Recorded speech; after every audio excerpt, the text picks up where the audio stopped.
ऑफिसमध्ये होता कार्यक्रम. तर तो काय होता? खूप दिवसातून आपल्या मैत्रिणीशी भेट झाली. चला सर्व काही सांग. नमस्कार, मी तुमचा लाडका सागर. गेले 2 वर्ष चेन्नईत IT मध्ये जॉब करत आहे. सकाळी लवकर उठून जिमला गेलो.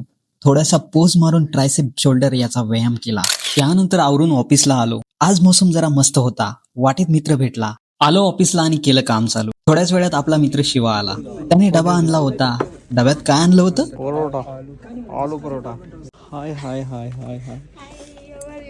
त्यानंतर आपली मैत्रीण आली, जी की तिचं खूप दिवसानंतर दर्शन झालं. थोड्याशा मजाक मस्तीनंतर आम्ही जेवणासाठी हबला निघालो. इकडे आल्यानंतर समजलं की कोणीतरी तामिळ इन्फ्लुएन्सर हिचा डान्स प्रोग्राम इथे चालू आहे.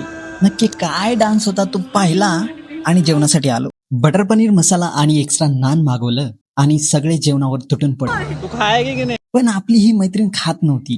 तिने फक्त मागवलं होतं ताक. कदाचित ती डायटिंगवर असावी. असो, आम्ही मात्र दाबून खाल्लो आणि रिटर्न आलो ऑफिसला. काम करायचं पण असतं हे लक्षात आल्यानंतर आम्ही सिरियस होऊन काम चालू केलं. तेवढ्यात हिने शिवाभाऊच्या हातावर रंगरंगटी करून टाकली. सिरियस कामानंतर घराकडे जाण्याची वेळ झाली. शेवटी एवढंच सांगेन, जीवनाची वाट सोपी करण्यासाठी तुम्हाला मित्रांची गरज असते. So work hard, makes friends, because goals are great but good vibes are greater. Video आवडला असल्यास लाईक, फॉलो, शेअर करून घे मित्रा. थँक्यू.